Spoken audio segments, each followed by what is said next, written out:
नमस्कार दोस्तों, मैं हूं आशा। आपका YouTube चैनल में एक बार फिर से स्वागत है। दोस्तों, आज मैं लेकर के आई हूं मनु और शत्रुपा की कहानी। बिना स्किप किए हुए पूरा देखना, बहुत ही इंटरेस्टिंग कहानी है दोस्तों, बहुत ही आनंद आएंगे। मनु, शत्रुपा, तप एवं वरदान। आज दोस्तों हम मनु और शत्रुपा की कहानी सुनना दोस्तों। मनु और शत्रुपा का तप एवं वरदान। हे मुनीश्वर भरद्वाज, मैं वह सब तुमसे कहता हूँ, मन लगाकर सुनो। श्री रामचंद्र जी की कथा कलयुग के पापों को हरने वाले, कल्याण करने वाली और बड़ी सुंदर है। स्वयंभू मनु और उनकी पत्नी शत्रुपा, जिनसे मनुष्यों की यह अनुपम सृष्टि हुई। इन दोनों पति पत्नी के धर्म और आचरण बहुत अच्छे थे। आज भी वेद इनकी मर्यादा का गान करते हैं। इनकी 5 पुत्र थे, 2 बेटे थे, 3 बेटियां थी। उनके नाम थे उत्तानपाद, प्रियव्रत, और 3 बेटियों के नाम थे आहुति, देवहूति और प्रसूति। उनके प्रशंसा वेद और पुराण करते हैं, बहुत अच्छे थे। देवहूति उनकी कन्या थी, जो मुनि की प्यारी पत्नी हुई, जिन्होंने आदि देव दीनों पर दया करने वाले समर्थ एवं कृपालु भगवान कपिल को गर्भ में धारण किया। और उनकी जो प्रसूति जो बेटी थी, वो राजा दक्ष से शादी हुई, जिसके 24 संतानें थीं, जो सती के पिता थे राजा दक्ष। तत्वों का विचार करने में अत्यंत निपुण जिन कपिल भगवान ने सांख्य शास्त्र को प्रकट रूप में वर्णन किया, उन मुनि जी ने बहुत समय तक राज्य किया और सब प्रकार से भगवान की आज्ञा का पालन किया। घर में रहते बुढ़ापा आ गया मनु जी का, परंतु विषयों से वैराग्य नहीं होता। उनके मन में बड़ा दुख हुआ कि श्री हरि की भक्ति बिना जन्म यूं ही चला गया।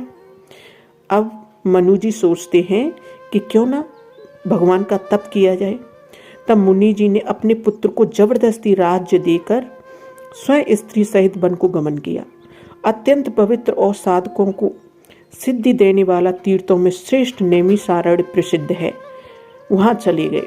राजा मनु हृदय में हर्षित होकर वहीं चले। वे धीर बुद्धि वाले राजा रानी मार्ग में जाते हुए ऐसे सुशोभित हो रहे थे, मानो ज्ञान और भक्ति ही शरीर धारण किए जा रहे हो। चलते चलते वे गोमती नदी के किनारे पहुंचे। हर्षित होकर उन्होंने निर्मल जल में स्नान किया। उनको धर्म धुरंधर राजश्री जानकर सिद्ध और ज्ञानी मुनि उनसे मिलने आए। जहां जहां सुंदर तीर्थ थे, मुनियों ने आदर पूर्वक सभी तीर्थ उनको करा दिए। उनका शरीर दुर्बल हो गया। वे मुनियों के से कपड़े पहनने लगे, यानी पीरे वस्त्र धारण करने लगे, और संत समाज में नित्य पुराण सुनते थे और द्वादशाक्षर मंत्र ओम नमो भगवते वासुदेवा का प्रेम सहित जप करते थे। भगवान वासुदेव के चरण कमलों में उन राजा रानी का मन बहुत ही लग गया। वे साग, फल और कंद का आहार करते थे और सच्चिदानंद ब्रह्म का स्मरण करते थे। फिर वे श्री हरि के लिए तप करने लगे और मूल फल को त्याग कर केवल जल के आधार पर रहने लगे। हृदय में निरंतर यही अभिलाषा हुआ करती थी कि हम उन परम प्रभु को आंखों से देखें, जो निर्गुण, अखंड, अनंत और अनाद हैं, और परमार्थवादी, ब्रह्म ज्ञानी, तत्ववेत्ता लोग जिनका चिंतन किया करते हैं, जिन्हें वेद नेत नेत कहकर निरूपण करते हैं, जो आनंद स्वरूप, उपाधिर, हित और अनुपम हैं, एवं जिनके वंश से अनेक शिव, ब्रह्मा और विष्णु भगवान प्रकट होते हैं। ऐसे प्रभु भी सेवक के बस में हैं और भक्तों के लिए लीला विग्रह धारण करते हैं। यदि वेदों में यह वचन सत्य कहा है, तो हमारी अभिलाषा भी अवश्य पूरी होगी। इस प्रकार जल का आहार करते 6000 वर्ष बीत गए। फिर 7000 वर्ष के वे वायु के आधार पर रहे। यानी दोस्तों, शत्रुपा और मनु को 6000 साल किस चीज का आहार किया? जल का आहार किया तप करते समय, और फिर उन्होंने वायु का यानी जल भी छोड़ दिया। 10,000 वर्ष तक उन्होंने वायु का आधार पर भी छोड़ दिया, यानी 10,000 वर्ष तक उन्होंने वायु का आधार भी छोड़ दिया। दोनों एक पैर से खड़े रहे। उनका अपार तप देखकर यानी ब्रह्मा, विष्णु, महेश उनकी तपस्या को देखकर मनु जी के पास आए। उन्होंने उन्हें अनेक प्रकार से ललचाया और कहा कि कुछ वर मांगो, पर ये परम धैर्यवान राजा रानी अपने तप से किसी के डिगाए नहीं डिगे। यद्यपि उनका शरीर हड्डियों का ढांचा मात्र रह गया था, फिर भी उनके मन में जरा भी पीड़ा नहीं थी। सर्वज्ञ प्रभु ने अनन्य गति वाले तपस्वी राजा रानी को निज दास जाना। तब परम गंभीर और कृपा रूपी अमृत से सनी हुई आकाशवाणी हुई कि वर मांगो। मुर्दे को भी जिला देने वाले यह सुंदर वाणी कानों के छेदों से होकर जब हृदय में आई, तब राजा रानी के शरीर ऐसे सुंदर और हष्ट पुष्ट हो गए मानो अभी घर से निकले हों। कानों में अमृत के समान लगने वाले वचन सुनते ही उनका शरीर पुलकित और प्रफुल्लित हो गया। तब मनु जी दंडवत करके बोले, प्रेम हृदय में समाता न था। हे प्रभु सुनिए, आप सेवकों के लिए कल्प वृक्ष और कामधेनु हैं। आपके चरण रज की ब्रह्मा विष्णु और शिव जी भी वंदना करते हैं। आप सेवा करने में सुलभ है तथा सब सुखों के देने वाले हैं। आप शरणागत के रक्षक और जड़ चेतन के स्वामी हैं। हे अनाथों के कल्याण करने वाले, यदि हम लोगों पर आपका स्नेह है तो प्रसन्न होकर वह वर दीजिए कि आपका जो स्वरूप शिव जी के मन में बसता है और जिसकी प्राप्ति के लिए मुनि लोग यत्न करते हैं, जो काक भुषुंडी के मन रूपी मान सरोवर में विहार करने वाला हंस है, सगुण और निर्गुण कहकर वेद जिसकी प्रशंसा करते हैं। हे शरणागत के दुख मिटाने वाले प्रभु, ऐसी कृपा कीजिए कि हम उसी रूप को नेत्र भरकर देखें। राजा रानी के कोमल विनय युक्त और प्रेम रस में पगे हुए वचन भगवान को बहुत ही प्रिय लगे। भक्त वत्सल कृपा निधान संपूर्ण विश्व के निवास स्थान विश्व में सर्वसमर्थ भगवान प्रकट हो गए। भगवान के नीले कमल, नीलमणि, नीले जल युक्त मेघ के समान कोमल प्रकाश में और सरस श्याम वरण चिन्ह में शरीर की शोभा देखकर करोड़ों कामदेव भी लजा जाते हैं। उनका मुख शरद पूर्णिमा के चंद्रमा के समान छवि की सीमा स्वरूप था। गाल और थोड़े बहुत सुंदर थे, गला शंख के समान। यानी भगवान जब भगवान विष्णु प्रकट होते हैं उनके सामने, तो गला शंख के समान है दोस्तों। त्रिरेखा युक्त चढ़ाव उतार वाला था। लाल होठ, दांत और नाक अत्यंत सुंदर थे। हंसी चंद्रमा की किरणावली को नीचा दिखाने वाली थी भगवान जी की।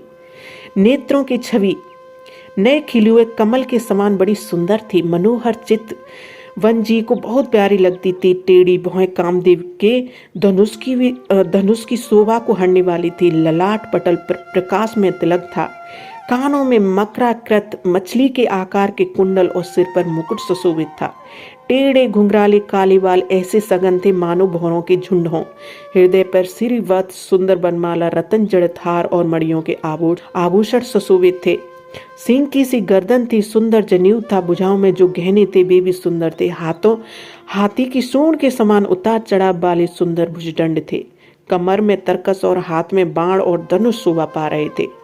स्वर्ण वर्ण का प्रकाश में पीतांबर बिजली को लजाने वाला था। पेट पर सुंदर 3 रेखाएं त्रिवेणी थी। नाभि ऐसी मनोहर थी मानो यमुना जी के भंवरों की छवि को ही छीन लेती हो। जिनमें मुनियों के मन रूपी भौरे बसते हैं। भगवान के उन चरण कमलों को तो वर्ण ही नहीं किया जा सकता। भगवान के बाएं भाग में सदा अंकुर रहने वाली शोभा की राशि जगत की मूल कारण रूपा आदि शक्ति श्री जानकी जी थी, जिनके अंश से गुणों की खान अगणित लक्ष्मी, पार्वती और ब्राह्मणी त्रिदेवों की शक्तियां उत्पन्न होती हैं तथा जिनकी भौहें के इशारों से जगत की रचना होती है, वही भगवान स्वयं रूपा शक्ति श्री सीता जी रामचंद्र जी की बाईं ओर स्थित हैं। शोभा के समुद्र श्री हरि के रूप को देखकर मनु और शत्रुपा नेत्रों के पट रोके हुए एक टक स्तंभ रह गए। उस अनुपम रूप को वे आदर सहित देख रहे थे और देखते देखते आघात हो गए। आनंद के अधिक बस में हो जाने के कारण उन्हें अपने देह की सुधि भूल गई। वे हाथों से यानी आनंद के अधिक वश में हो जाने के कारण उन्हें अपने देह की कोई सुध ही नहीं रही कि हमारा शरीर क्या है, क्या रह गया है। वे हाथों से भगवान के चरण पकड़कर दंड की तरह भूमि पर गिर पड़े। कृपा की राशि प्रभु ने अपने कमर कर कमलों से उनका मस्तकों का स्पर्श किया और उन्हें तुरंत ही उठा लिया। फिर कृपा निदान भगवान बोले, मुझे अत्यंत प्रसन्न जानकर और बड़ा भारी दानी मानकर जो मन को भाए वही वर मांगो। प्रभु के वचन सुनकर दोनों हाथ जोड़कर और धीरज धरकर राजा ने कोमल बाणी कही, हे नाथ, आपके चरण कमलों को देखकर अब हमारी सारी मनोकामनाएं पूर्ण हो गई। फिर भी मन में एक बड़ी लालसा है, उसका पूरा होना सहज भी है और अत्यंत कठिन भी, इसी से उसे कहते नहीं बनता। दोस्तों, उन्होंने कहा कि मुझे अपनी दीनता के कारण वह अत्यंत कठिन मालूम होता है। जैसे कोई दरिद्र कल्प वृक्ष को पाकर भी अधिक द्रव्य मांगने में संकोच करता है क्योंकि वह उसके प्रभाव को नहीं जानता, वैसे ही मेरे हृदय में संशय हो रहा है। हे स्वामी, आप अंतर्यामी हैं, इसलिए उसे जानते ही हैं। मेरा वह मनोरथ पूरा कीजिए। भगवान ने कहा, हे राजन, संकोच छोड़कर मुझसे मांगो तो मैं न दे सकूं ऐसा मेरे पास भी नहीं है, ऐसा मेरे पास कुछ भी नहीं है। राजा ने कहा, हे दानियों के शिरोमणि, हे कृपा निदान, हे नाथ, मैं अपने मन का सच्चा भाव कहता हूँ कि मैं आपके समान पुत्र चाहता हूँ। प्रभु से भला क्या छिपाना। राजा की प्रीत देखकर और उनके अमूल्य वचन सुनकर करुणा निदान भगवान बोले, ऐसा ही हो। हे राजन, मैं अपने समान दूसरा कहाँ जाकर खोजूं, अतः स्वयं ही आकर तुम्हारे पुत्र बनूंगा। यानी मैं अपने जैसा कहाँ पर जाके ढूंढूं, मैं आपका ही पुत्र बनूंगा, स्वयं बनूंगा। सतरूपा जी के हाथों जोड़कर यानी सतरूपा जी को हाथ जोड़े देखकर भगवान ने कहा, हे देवी, तुम्हारी जो इच्छा हो सो वर मांग लो। सतरूपा ने कहा, हे नाथ, चतुर राजा ने जो वर मांगा, हे कृपालु, वह मुझे बहुत ही प्रिय लगा। आप ब्रह्मा आदि के भी पिता, उत्पन्न करने वाले, जगत के स्वामी और सबको हृदय के भीतर की जानने वाले ब्रह्म हैं। ऐसा समझने पर मन में संदेह होता है, फिर भी प्रभु ने जो कहा वही प्रमाण सत्य है। मैं तो यानी ऐसा समझने पर मन में संदेह होता है, फिर भी प्रभु ने जो कहा वही प्रमाण सत्य है। मैं तो यह मांगती हूँ कि हे नाथ, आपके जो निज जन हैं वे जो अलौकिक अखंड सुख पाते हैं और जिस परम गति को प्राप्त होते हैं, हे प्रभु, वही सुख, वही गति, वही भक्ति, वही अपने चरणों में प्रेम, वही ज्ञान और वही रहन सहन कृपा करके हमें दीजिए। ये माँ सतरूपा का कहना था। रानी की कोमल गुड़ और मनोहर श्रेष्ठ वाक्य रचना सुनकर कृपा की समुद्र भगवान कोमल वचन बोले, तुम्हारे मन में जो कुछ इच्छा है वह सब मैंने तुमको दिया, इसमें कोई संदेह न समझना। हे माता, मेरी कृपा से तुम्हारा अलौकिक ज्ञान कभी नष्ट न होगा। तब मनु ने भगवान के चरणों की वंदना करके फिर कहा, हे प्रभु, मेरी एक विनती और है। आपके चरणों में मेरी वैसी ही प्रीति हो जैसी पुत्र के लिए पिता की होती है, चाहे मुझे कोई बड़ा भारी मूर्ख ही क्यों न कहे। जैसे मणि के बिना सांप और जल के बिना मछली नहीं रह सकती, वैसे ही मेरा जीवन आपके अधीन रहे, आपके बिना न रह सके। ऐसा वर मांग कर राजा भगवान के चरण पकड़े रह गए। तब दया के निधान भगवान ने कहा, ऐसा ही हो। अब तुम मेरी आज्ञा मानकर देवराज इंद्र की राजधानी अमरावती में जाकर वास करो। हे तात, वहां स्वर्ग के बहुत से भोग कर कुछ काल बीत जाने पर तुम अवध के राजा होंगे। तब मैं तुम्हारा पुत्र हो जाऊंगा, बनूंगा। इच्छा निर्मित मनुष्य रूप सजकर मैं तुम्हारे घर प्रकट होऊंगा। हे तात, मैं अपने अंशों सहित देह धारण करके भक्तों को सुख देने वाले चरित्र करूंगा। जिन चरित्रों को बड़े भाग्यशाली मनुष्य आदर सहित सुनकर ममता और मद त्याग कर भव सागर से तर जाएंगे। आदि शक्ति है मेरी स्वरूप भूत माया भी, जिसने जगत को उत्पन्न किया है, अवतार लेगी। इस प्रकार मैं तुम्हारी अभिलाषा पूरी करूंगा। मेरा प्रण सत्य है, सत्य है, सत्य है। कृपा निदान भगवान बार बार ऐसा कहकर अंतर्ध्यान हो गए। वे स्त्री पुरुष राजा रानी भक्तों पर कृपा करने वाले भगवान को हृदय में धारण करके कुछ काल तक उस आश्रम में रहे। फिर उन्होंने समय पाकर सहज ही बिना किसी कष्ट के शरीर छोड़कर अमरावती इंद्र की पुरी में जाकर वास किया। याज्ञवल्क्य जी कहते हैं, हे भरद्वाज, इस अत्यंत पवित्र इतिहास को शिव जी ने पार्वती से कहा था। अब श्री रामचंद्र जी के अवतार लेने का दूसरा कारण सुनो। तो दोस्तों, ये था मनु और शत्रुपा की कहानी। इस तरीके से उन्होंने तप किया और भगवान श्री रामचंद्र जी को पुत्र के रूप में मांगा विष्णु भगवान जी से। तो आपको दोस्तों यह कहानी कैसी लगी, कमेंट बॉक्स में कमेंट करके ज़रूर बताना और लाइक शेयर सब्सक्राइब ज़रूर करना। अगर आपको इसी तरीके से कोई जुड़ी हुई कहानी चाहिए तो कमेंट बॉक्स में कमेंट करके ज़रूर बताना। तब तक के लिए दोस्तों, राम राम, राधे राधे। मिलते हैं अगली वीडियो में।